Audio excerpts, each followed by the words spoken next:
Let's visualize a number: 169,300. That is the number of children currently living in material hardship in Aotearoa. To actually picture that, you'd have to fill the stands of Eden Park to the absolute brim. Then you'd have to do it 2 more times. Yet, the official narrative suggests the economy is performing well. The Prime Minister describes the current environment as resilient and strong, while the Finance Minister labels wealth redistribution as economic lunacy. That framing contrasts with the Te Ao Māori concept of the pātaka. Historically, the pātaka is a communal storehouse, elevated to protect the harvest and ensure that every member of the community is fed. Aotearoa's modern pātaka is full. We are a wealthy nation. But over the last 40 years, the rules of access have shifted, redirecting that wealth away from the collective and into a highly concentrated private system. To understand why that shift occurred, we are looking past the political rhetoric. Drawing on the analysis of Green Party co-leader Marama Davidson and the accounting of the Maori Green Lantern, we are conducting an audit of the raw economic arithmetic. We are tracing the specific policy decisions that maintain this status quo, investigating whether 16,930 children in hardship is an unavoidable reality or a consequence of how the system is organized. We begin with the central claim of the current model, that a rising tide of economic growth eventually benefits every household. This chart maps the ownership of Aotearoa.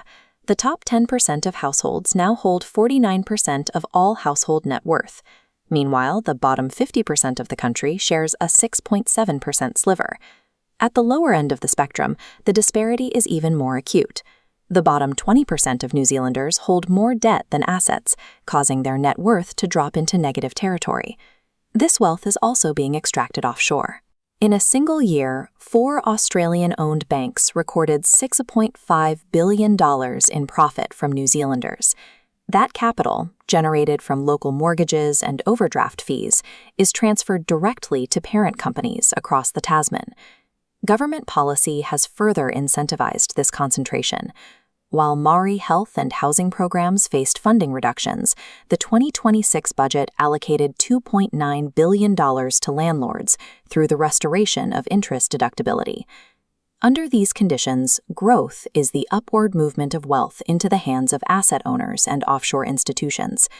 This concentration is protected by the claim that taxing the ultra-wealthy is an extreme measure that would force capital to leave the country.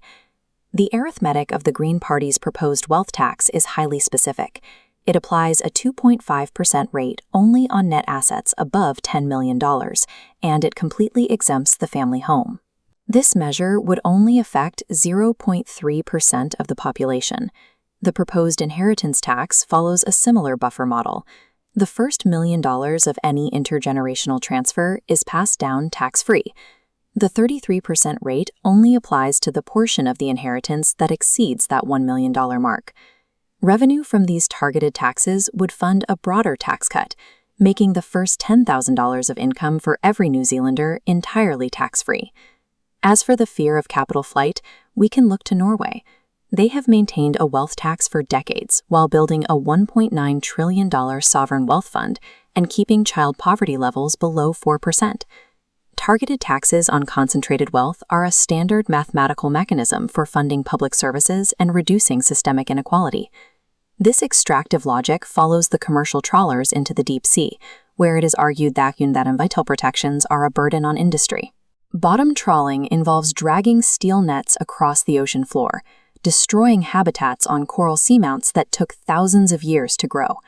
Political decisions have allowed this to continue. The Karametic Ocean Sanctuary was shelved following $26,950 in fishing industry donations to a key political vehicle, ensuring corporate trawlers maintained access to the seafloor. This practice is a direct rejection of tikanga, the Te Ao Māori obligation of active guardianship over the natural world. From a Māori perspective, the destruction of a seamount for corporate gain is the severance of Wakapapa, the interconnected lineage between the community and the moana. Prioritizing immediate corporate profit over the long-term health of the ocean is a violation of Indigenous stewardship and treaty obligations. This audit leads back to a fundamental architecture established decades ago. The neoliberal model is performing exactly as intended. It is centralizing wealth. Under the current rules, a billionaire can inherit $100 million tax-free, while a solo parent enters the tax system on every dollar earned over $14,000.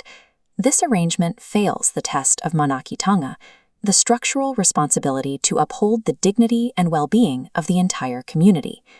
The Green Party's tax proposals are instruments of structural restitution. They are designed to fulfill the obligation of manaakitanga by returning resources to the people and the environment. Building an economy that honors titiriti and protects the taiao is a choice. We can prioritize the well-being of every mokopuna over the protection of concentrated assets.